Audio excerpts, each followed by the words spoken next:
Relationships between shops and schools have to stop being focused on just that one student.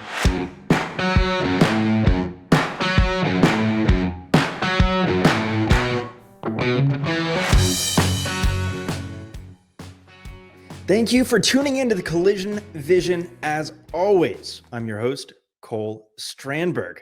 Looking forward to kicking off our brand new series about the talent shortage and technician and workforce development. Starting off with one of my favorite recurring guests here on the Collision Vision, someone you know and love, and the foremost expert on just this topic. Jay Goninen is the co-founder and president of WrenchWay, as well as the host of the Beyond the Wrench podcast. He's fantastic. He's a great conversationalist, and we have some very actionable insights focused on topics such as the technician shortage, the skills gap, innovative training programs, and perhaps most importantly, attracting and retaining the best talent. Enjoy this show and this fantastic conversation with Jay Goninen. This episode is brought to you by asTech. asTech is dedicated to safety, precision, and innovation in vehicle diagnostics. With industry-leading scanning and calibration solutions, asTech ensures every repair meets OEM standards, enhancing safety and customer satisfaction. Continuously testing and scanning new vehicles, asTech refines its technology to stay ahead of modern repair challenges.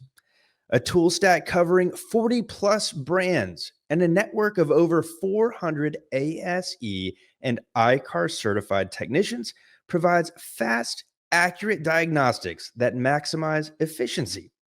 asTech, driven by precision, powered by safety. Visit astech.com today or call them at 1-888-486-1166. Enjoy the show. Jay Goninen, thank you for joining us here once again on the Collision Vision. We were talking pre-show. I'm pretty sure you are the most frequent guest here, and I appreciate you joining every single time. It's always a blast. Every time I get to talk to you, we have a lot of fun. We were able to meet in Vegas at SEMA, had great conversation there. And I think what I love is there's always depth to the conversation. It's not maybe just always work stuff. We're talking different sports and family and all kinds of different things, but it's always a pleasure, my friend.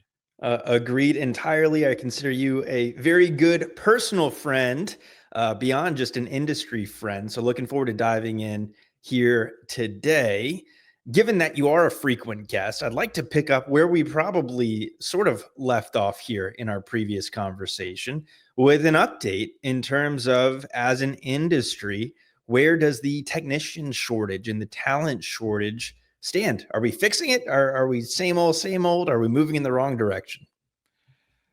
I think it's more of the same, and it is kind of frustrating, right? Because I think so many people are trying so hard to move this in the opposite direction of what I think we've all come to know and probably hate, right? Is the shortage that we experience and how difficult it is. But each of you that are out there running your individual location, or if you're an MSO or whatever you are, you're feeling that pain each and every day. And I think it's easy to throw stats out and it's easy to say, hey, as an industry, there's a reason this is a challenge. It's because there aren't enough people in the industry. And I think at times when you're living in it day to day, you struggle to come to terms with that, right? Because all you need is somebody to help you fix some cars so that you don't get yelled at by the customer, and that you can maximize the performance of your business.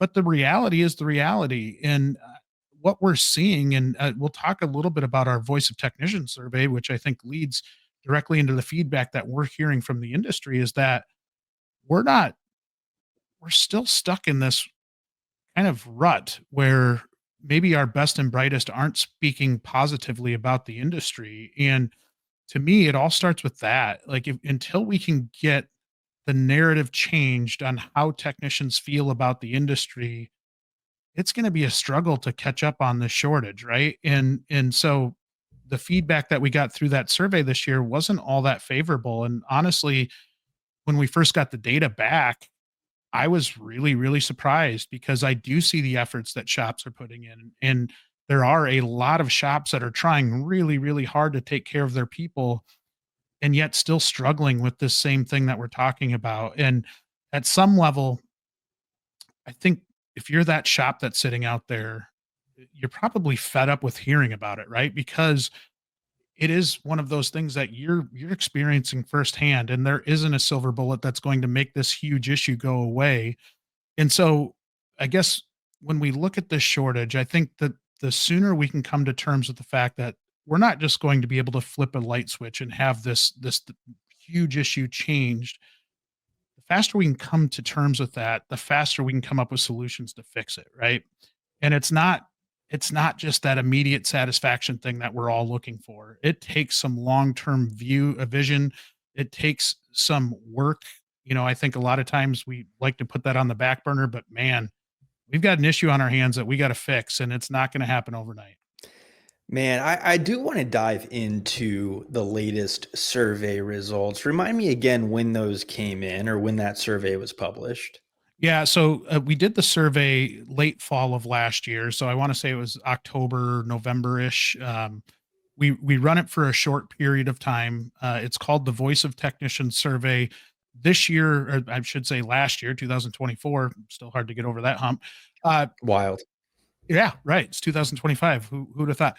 Uh, we teamed up with ASE for this year's Voice of Technician survey, and that helped us stretch our reach far beyond what we had in the past. And so we had about 4,700 respondents to it. We're still very, very light on the collision side of that survey, right? So the survey respondents were primarily automotive repair. This is something we're working with industry partners to be able to get the word out on more because we feel like the data is really, really helpful. Now, with that being said, I think so much of what we saw in the survey is applicable to our industry as a whole, right? I think it is applicable to that collision side in terms of what technicians are looking for and how satisfied they are with their current employers. And that's where maybe some of the sad part comes back. We have a net promoter score, which I know a lot of people are familiar with. Net promoter score went down this year, and we thought it was bad last year. And what that basically means is, would you recommend this industry to a friend or family member? And if we can't get our own people to say yes, or that they are positive about our industry, we got an uphill battle, man. Well, and let's take a step back too. So, setting the stage, we have a lot of headwinds in this space to solve this challenge. A major one is an aging workforce, and I imagine those trends are not slowing down, and it's continuing to bubble up as more and more of a problem. We also have, as you alluded to, a reputational challenge or a stigma of trade careers. How is that being viewed? And I know you're boots on the ground and you talk to more people about this than I do. How is that now being perceived in kind of that younger millennial to Gen Z workforce? Is this getting hot? Yeah, I think it came out in I believe it was the New York Times saying that Gen Z is the tool belt generation, and I do think there is more openness to not only our trade but other trades as well. With that being said, they need to know that we exist, right? And I think in school environments, if there isn't visibility to what it is that we do, it's hard for a student to wrap their hands around why they should be in it in the first place, right? So I think a lot of it is visibility. I do think it's hard for a typical shop out there to say, oh yeah, I really want to go talk to a bunch of sophomores in high school right now, because you're not going to get that ROI for several years if you get that ROI. But if you're not doing that, you're not planting any seeds for appealing to those people that would be right for our industry. And maybe we lose them to another trade or some type of white collar job because they don't know how attractive this industry is. Now, another thing that I'd love to talk about is being honest with these young people when they're coming in, so we do get the right people, right? Not trying to overpromise the industry to a young person in that, I think we got so set on communicating to young people that this is, it's not the way it used to be. It's a very clean industry. Well, there's still dirty aspects to our industry, and there's still students that would like to do that, right? There's still students that want to get their hands dirty. So I think there are a lot of aspects that have gotten significantly cleaner. I think the equipment's gotten much, much better over the years. And, all in all, there are a bunch of benefits to this industry, but you can't lie to these young people. You can't go in and say, you're going to make 100 grand a year right off the bat coming into our shop. Could you? Absolutely. There's some really, really good opportunities in this industry, but you still have to come in and learn what you're doing before you get to that level. And the more we can be honest with them, and the more we can grow relationships and almost view it like networking, that you're planting those seeds for your future workforce right now, the less you're going to be chasing your tail 5 years from now, right? And so it's having that vision that what you're doing today might not have that immediate ROI, but man, is it going to make a huge difference in a few years down the road. I on the speaking circuit and in, I guess it was 2 months ago's kickoff episode, I talk about the challenges in the collision repair industry that are leading to the end of the single store generalist body shop era. And I think that's a great thing, but the challenges are very real. A primary challenge leading to that is the increased complexity of the vehicles that we're repairing and the repair processes. To your point about kind of the new and shiny, sexy component of that, it seems that might have a positive side effect in, sure, you're not necessarily cannibalizing the people who are going to always go the trade route, who might still want those dirty jobs, but we might be creating this new kind of white blue collar career path focused on the gamers and the real technical stuff. What do you think about kind of how that might positively influence recruiting efforts for the industry? I think it's huge, right? Because in the past, we did only focus on maybe that back of classroom person that wanted to get dirty.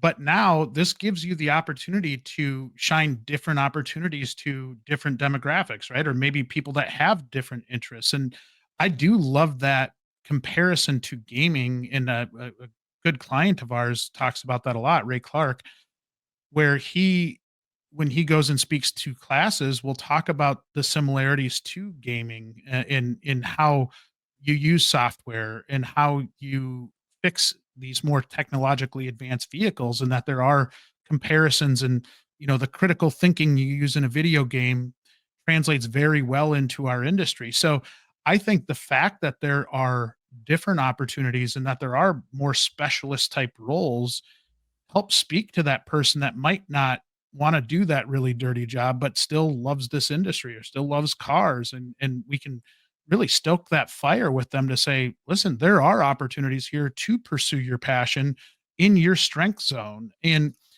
I look back to myself as a kid in the automotive industry, and I, to this day, still not the most mechanically inclined person in the world, although I started off as a technician.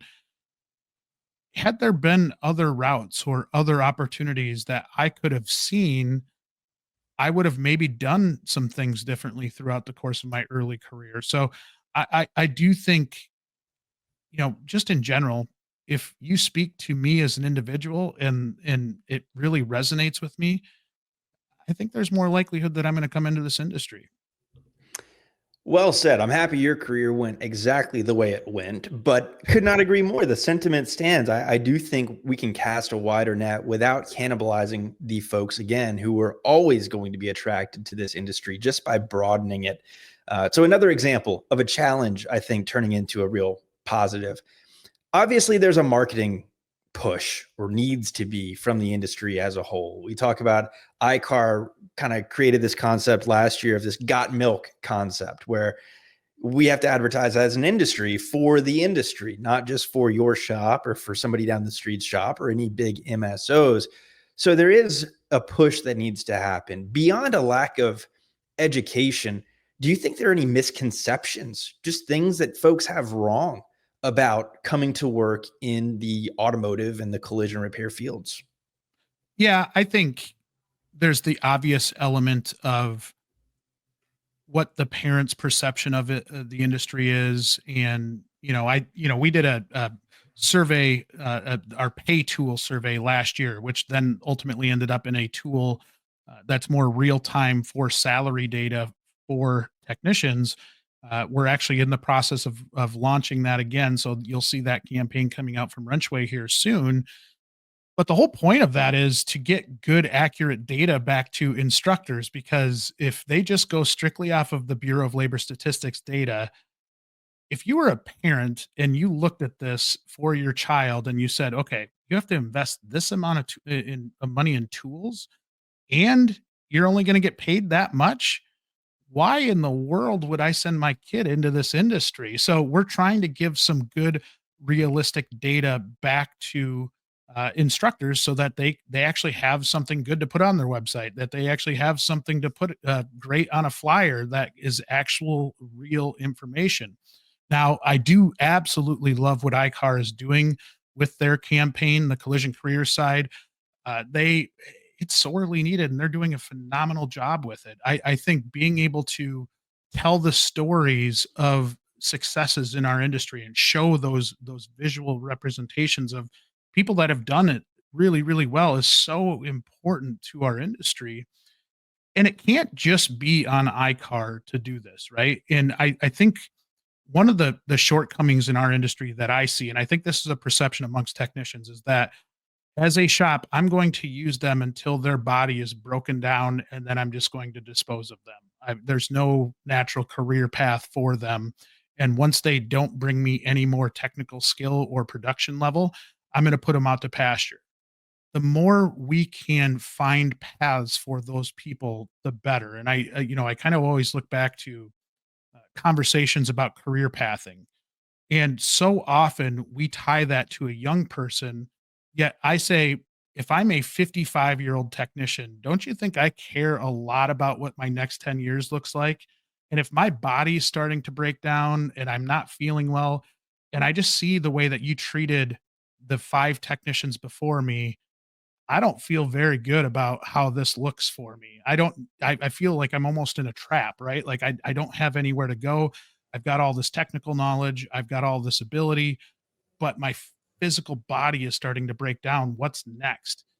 And the more that individual shops can create that next path for them, that provides visibility to those younger people. I think it makes those more experienced people happier so that they can then go tell somebody with confidence, yeah, I would tell you to come into this career path.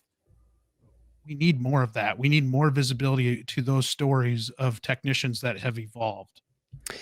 And visibility, I think, is a major component, if not the major component of what you guys are doing with the Voice of Technician survey.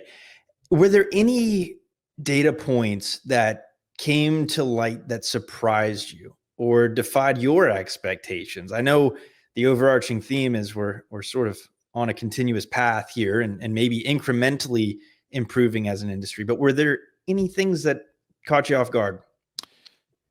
There were a lot of things.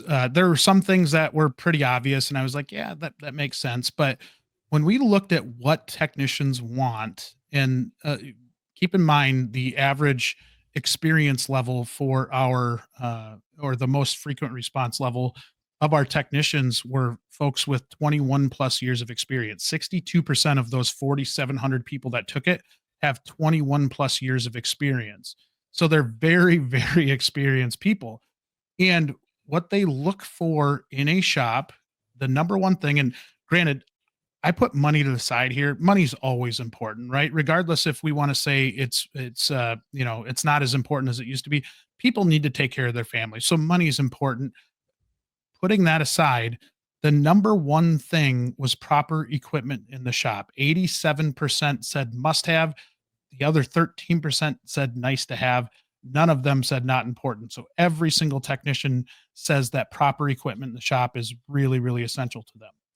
The other thing that I don't even know if this is surprising, that paid vacation was kind of second on that list at 83% must have, 16% nice to have, meaning people care about work-life balance, right? These technicians, it might not be the same way that it was in years past, that they do value that family time. And so that was interesting to me. One of the funny ones that we put out there was periodic company paid lunches. Only 10% of technicians said must have, and we kind of did that as almost like a joke because we see that on social media platforms all the time of technicians kind of making fun of that. So that came back. So that part was surprising to me. I think the work schedules, uh, maybe not surprising, but I do feel like there's some validity or maybe something to learn. And that 32% of respondents said they'd prefer a 4-day, 10-hour work day. So 4 10s, equally the same 32%, 5 days, 5 8-hour days. 27% said as many hours as I can work. That did kind of surprise me that that was that high, right? Because when you look at it, and vacation is such a high ranking thing on what technicians want, but then you have 27% saying that they'll work as many hours as they can. So I think that might tell you that technicians are willing to do the work and they're willing to plan out their scheduled days off, but they still value that time off. So just a couple high level things that really stuck out to me, and things that I think those of you that are listening can maybe just kind of use that how you wish, right? Like maybe evaluate your current offering, and does that add up to anything that's going on here? Obviously, the power feels to be still in the hands of the technician, right? They're sought after. For every good technician out hitting the open market, there's likely multiple job opportunities. From the perspective of a business, a potential hirer of talent, what are they looking for? What's most valuable to them in a technician that makes them just a can't miss from your perspective? I think it's all sort of the same data, just flipping the perspective a little bit. This is my perspective on this, right? I think what they think they want and what they actually want are two different things. So I think in a lot of ways for that shop that's out there, they think they want max productivity and they want to be as profitable as humanly possible. Of course they want that, right? But in reality, they want a smooth functioning shop where they're not having arguments every day and where their team is fighting and where it's just constant headaches. And I think where a lot of shops go wrong is that we all end up in this reactive hiring stage, right? Where we get desperate for talent. We don't do anything to be proactive about being able to get talent in the door. We're very reactive in the way we approach this. And what that causes is that first very shiny thing to outweigh everything else, right? So if somebody comes in and applies at our shop and you look at that resume and you say, "Oh my goodness, they've got 15 years of experience, they've got these certifications, this person, they can do anything in the shop." But they overlook the attitude. They overlook a lot of the things that will end up making their life chaotic because they're so desperate to hire that technically sound person. And if any of you have ever worked in a shop that doesn't have a good culture, you know how painful it is. It stinks. It stinks to go to work. If you're working alongside, and that's not just technicians, that's any job in general. If you go to work and you're working alongside somebody that is just constantly negative and constantly has that kind of victim mentality, it doesn't make going to work very fun. So I think my challenge to industry as a whole is be a little bit more intentional, be a little bit more proactive in your hiring strategy, and don't hire the first person that can fog a mirror. I know, Cole, you speak at a lot of conferences. I know I've heard jokingly, they say it jokingly, but I'm like, I don't think you're joking. I think you will hire anybody that will fog a mirror. But you have to be a little bit more intentional about hiring, and it can't just be because they can fix cars. You have to take it a little deeper. Do they fit our culture? Do they fit who we are? Do I like the person? You know, like that simple question right there when you're interviewing somebody, do I like this person, can go a long way. So to me it's just kind of looking looking a little deeper rather than surface level. Man, it's interesting too. Here over the last decade or so, I think the conversation around culture in the shop has increased. I think most shops, if you were to interview the owner or the GM and say how much you care about culture, the answer is almost without exception, culture is huge. It's number one. However, you hire for a skill set and not an attitude. That a technician could end up being a much bigger hindrance on the company than it is an asset. So I think that's a great perspective to have. I want to talk a little bit now about kind of building that pipeline of talent. And it's a topic we've talked about a fair bit, but I want to reiterate because it is important. And that is the concept of apprenticeships and partnering with schools. You work with schools all the time. Talk to me about how that relationship and dynamic is looking like. And then from the perspective of a shop, how to really make the most of that effort and those partnerships. I think it first starts with an expectation, right? And as shops, we have to manage our expectations at some level. And what I mean by that is how long is it going to take for them to be productive? And if your assumption is, say they went to tech school and you think that a month out of tech school, they're going to be that high level technician that you've been hunting for, you're probably being unrealistic. And I think if most of us put ourselves back in those shoes, you remember coming out of school and how uncomfortable you've probably felt going into a shop. There are some exceptions to that. Some of you were exceptionally talented coming out of school, and that made your life a lot easier. But there are a lot of challenges with that. So I think it starts by having a good system that you're bringing them into.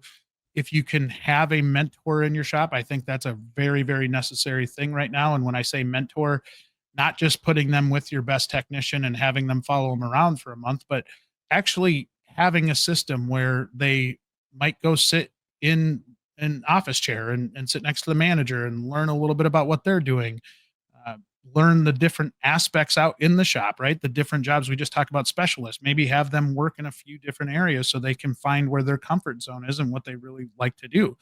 I think that part and how we introduce them into the shop is so important and so underrated.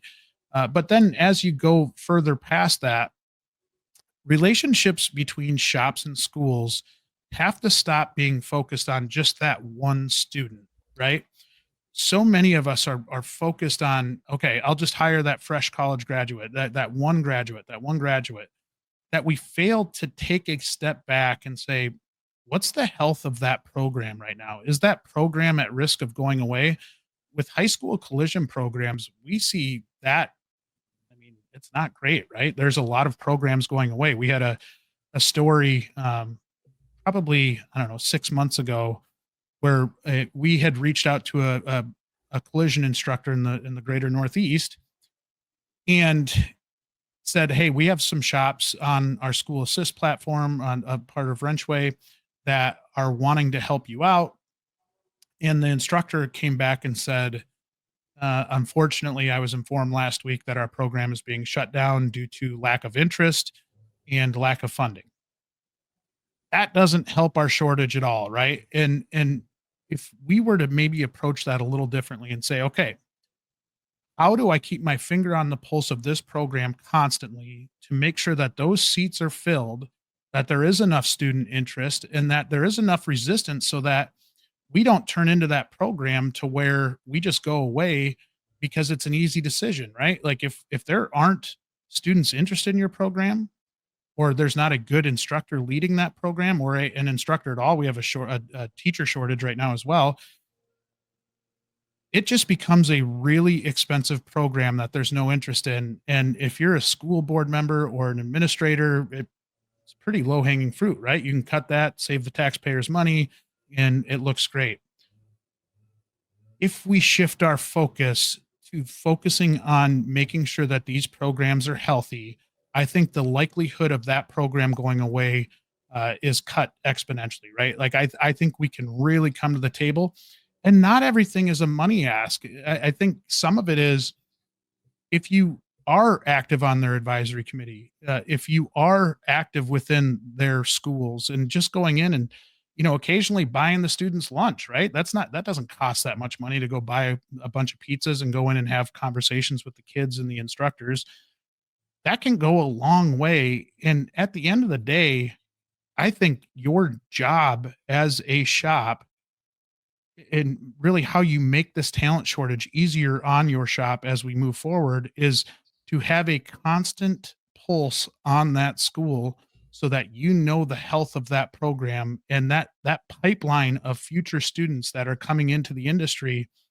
You've got an idea of what's actually going on. It's not a guessing game. You actually have a relationship with that instructor, with that administration, with whoever you can. And it might sound like it's outside of your responsibilities or your job duties, but my goodness, if you don't approach this differently, we are shooting ourselves in the foot over and over and over again. I like to bring college football into the conversation any way I can. We've talked about it in person, probably on the podcast, certainly over the phone. But when you say that building a pipeline and focusing on a school and keeping that reputation, it makes me think of some of these absolute high school powerhouses in California and Texas that if you can get in there and get that pipeline going, you're getting 5-star after 5-star year in and year out. The same's really true here. And I think flipping the mindset and saying, hey, as a leader in an organization, one of the most important jobs that you have is recruiting. And it might feel like it's a long-term thing. I got to put out the fires day to day, and that's fair. But man, don't lose focus of these long-term projects because there's very little more important than that. I'd love that analogy, and I want to take that one step deeper. How how many times do you think Nick Saban walked into a high school and thought all of the recruits were 5-star recruits? Right? Like, how often do we walk into a tech school and think every tech school graduate's a 5-star recruit? It doesn't happen. These are individuals, they're different people. The key, and this again, going back to a hiring process, is when you're bringing a young person into your organization, just because they show interest in your shop doesn't mean they're a good fit for your shop or for our industry. So why not take a step back and slow that process down a little bit? I personally am a huge fan of job shadows, especially at the high school level, where you get multiple kids in your doors, you get a feel for who they are, and then maybe you extend an apprenticeship type of opportunity to the one that really stood out to you again as fitting your culture and who you are. And then you have a systematic approach and you're hiring based on that person's attitude and aptitude more so than their technical skill. You actually are looking at the person and really deciding if you want to spend money on them. But what I feel like happens a lot of times is, maybe you get that fresh tech school graduate or you get that, that high schooler that wants to work part-time at the shop. And we're so desperate in our industry right now that if anybody shows any inkling of interest in our industry, we're like, come on down. You can come into our shop. We'll teach you everything you need to know. But we don't do our due diligence. We don't, the common saying is hire slow and fire fast. Well, if right now we just take anybody with a pulse because they're interested in our industry, you're not getting those 5 stars. And so can you slow that process down a little bit? Can you actually evaluate that person? Can you see if they're a fit for you, even if they don't have any technical experience? Just truly try to get to know the person. I love that. And I want to dive a little bit deeper into that with some actionable insights. Before I do, and before we move on from the trade school conversation, I know something that's floating around here and something that I've discussed on the Collision Vision is the thought of, all right, the tool belt generation and Gen Z's coming in. This might be exactly what we're looking for. Are we at risk of the instructors aging out and having an instructor shortage? Because this is a concept that I've heard in multiple places. Would love your input on it. We're hearing more and more of that, and it's getting louder and louder, right? Because that oftentimes is what sets a program up for failure. So many of us, if you remember going through school and if you had a tech ed program or you had an automotive program, if you're lucky enough to have an automotive program, a lot of times you followed that instructor, and that instructor was kind of that figurehead. They were almost a legend, right? Because they had this following. Right now, we have a huge teacher shortage. I don't know. I don't have the data in front of me, but it is big and it's getting bigger. And a lot of times, the reason why that happens is because maybe those teachers don't get paid enough in a lot of ways, right? Like they're underpaid. And so when you look at that, again, going back to our pipeline of technicians coming out of programs, and at least if it sparks the flame for them to want to come into our industry, if we don't have the instructors to teach the kids, what are we even doing, right? Like, why? Like, how do we help that situation out, and how do we even know? Well, in a lot of cases, if that instructor is 63 years old, say, there's probably a chance that they're going to retire. And if you're in an advisory committee meeting, or if you are in just general communication with that instructor, that program, and you start to see, hey, maybe this person's winding down. A lot of instructors are really good at saying, hey, you know what? I got 3 years left. Okay, we need to work to find your replacement. And I do think, I was talking about visibility to future careers for technicians. If you have that shop out there and maybe you've got that person that's a good coach, or they're volunteers at their church, or they kind of just do things a little differently than a lot of people, I think there's a huge impact in starting that conversation of, would you like to be an instructor at some point? And maybe maybe not, they're not getting towards retirement age, but you know what? Their body is starting to hurt a little bit more. So many of us worry about sending a productive tech away from us. And I get it, right? Because you're sending money out the door when that happens, and that stinks. But if somehow you are able to get somebody in to a program as an instructor who just has that ability to help mentor young people, and really help to help, I don't know, just kind of make people feel comfortable learning. And I think we all have seen those people in shop settings, right? The ones that are maybe a little different than everybody else. That might be an opportunity to help get them into a school to teach. And a lot of the barriers that existed many years ago in terms of needing a degree and needing all of this other stuff have really gone away because they can't find teachers. And so maybe you bridge that gap. And I always say, like, you think about your pipeline of talent, you put an instructor in there and that person loves your business. Now you've started a real program where that person knows and maybe loves your business, and you have a relationship with them, you're comfortable with them. Now they're educating younger people, and it might work out really well in your favor, right? Talk about an investment, and that's a big investment, but my goodness, that could have a real ROI for many, many years to come. I appreciate you thinking about it in that way. I think that's different. From my perspective, you want really good people teaching our future era of technicians. Really good people tend to make a lot of money. However, maybe it is a money thing. We need to figure out how to bridge that gap. But the right people are going to be great technicians and kind of these natural teachers. Yeah. And if there's a calling there, it's something that could be immensely rewarding and impactful for a lot of people, even beyond the important work we do inside of a shop. I'm watching the clock here, Jay. I don't want to keep you beyond our allotted amount of time. So I do want to talk about, kind of bring this conversation to a head and put a bow on it. A lot of this we've talked about, but I want to kind of consolidate it into one answer. If you're a shop listening to this right now and say, all right, light bulb moment, I know I need to be recruiting for the future of my organization.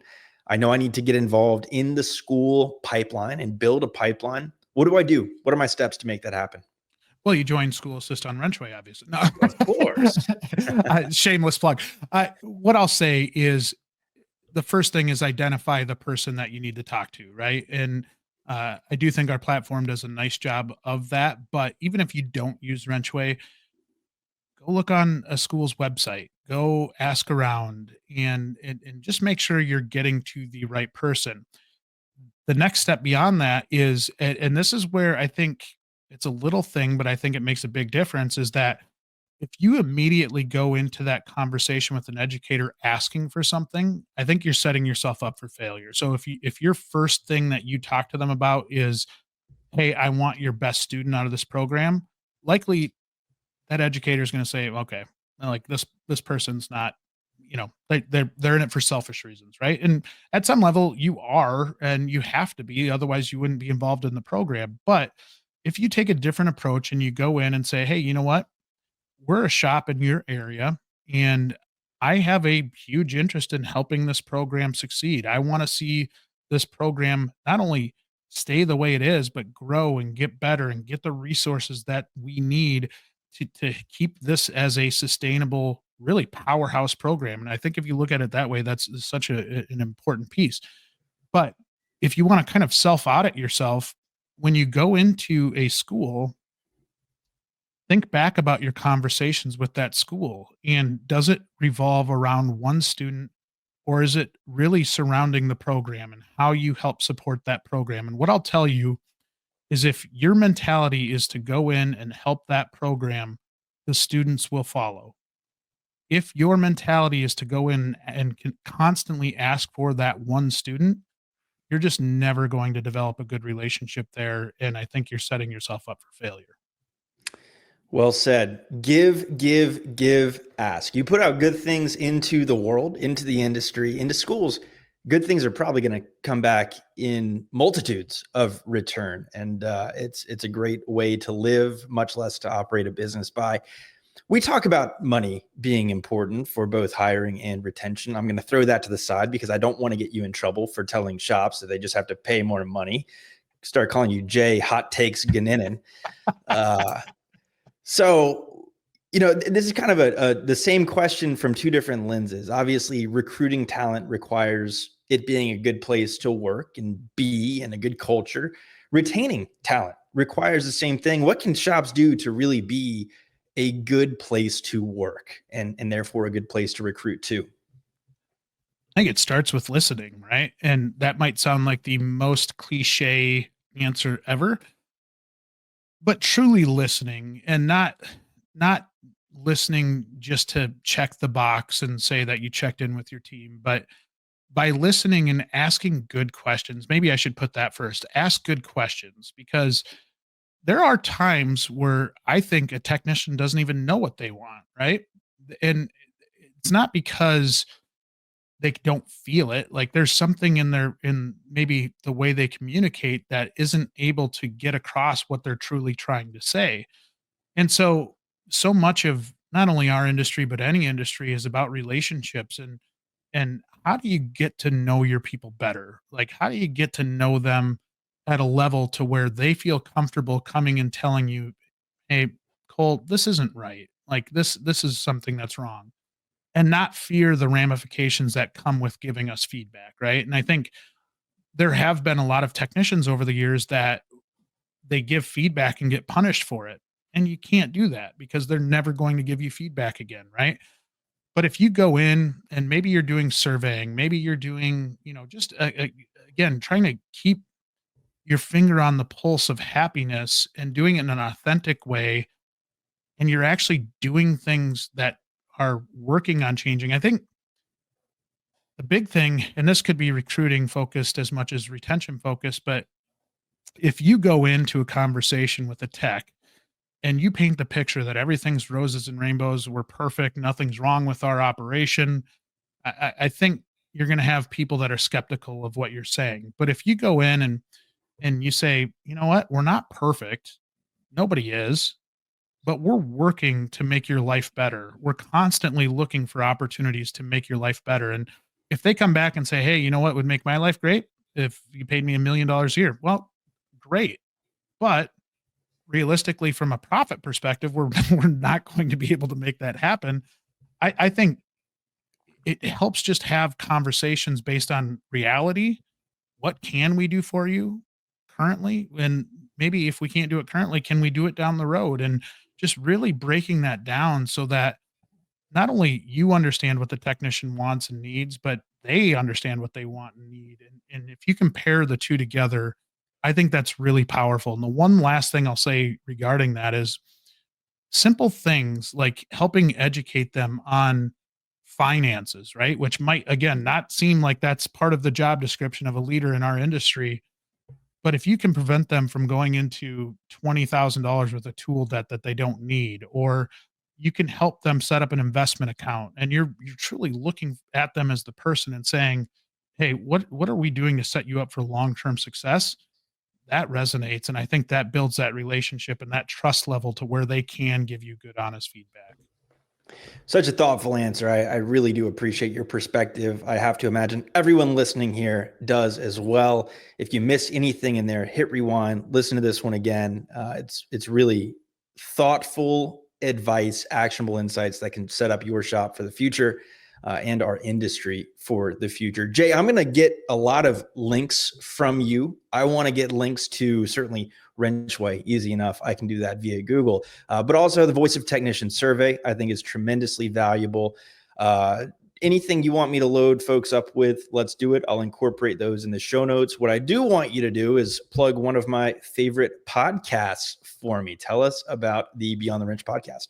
Yeah, Beyond the Wrench podcast is just where we sit down once a week with somebody in our industry, right? And it could be somebody from the collision side, it could be uh, the automotive or diesel repair side, could be education side, somebody in our industry, but really it doesn't matter which side they come from. It really is about best practices. I think we can learn from one another. And I, you and I have talked about this before, but the chance to sit down and talk to smart people for an hour is just one of the best things about it. So if you get a chance to check it out, we'd love to see you out there in the comments and let us know if you want to see something different, or maybe you've got a question for one of the guests. We'll put you in touch. But yeah, thank you for the shout out there. Absolutely. I'm telling you, one of my favorite, and it's been a pleasure getting to be a guest on there a couple of times as well. You do a spectacular job. Where can people follow along with you or get in touch? I'm really active on LinkedIn, so if you reach out and add me on LinkedIn, I'll accept your invite and hopefully start a conversation, right? And I try my best to never be salesy, even though I did a shameless plug in this episode. I do really care about this industry, and I love talking shop with anybody that will talk with me about this industry. So any chance I get to talk shop, I'm game for. You are the man. Like I said, we'll incorporate a bunch of those links and insights into the show notes. No hot takes today that I can tell, so I think we're safe and in a good spot. I do kid. Jay, man, really appreciate you. Thank you for joining us here on the Collision Vision. Thank you, Cole. Appreciate everything you do for the industry, and always a pleasure to talk with you. A huge thank you to my good friend Jay Goninen for joining us on today's show. His insights and expertise on tackling the technician shortage and building a stronger workforce in the collision repair industry and in your business is invaluable. That is all for today's episode here on the Collision Vision. If you enjoyed it, please be sure to give us a follow wherever you enjoy your podcast or on YouTube, where the Collision Vision lives in video form. Feel free to share it with your network as well. On behalf of the Auto Body News team and myself, thank you for coming along for the ride.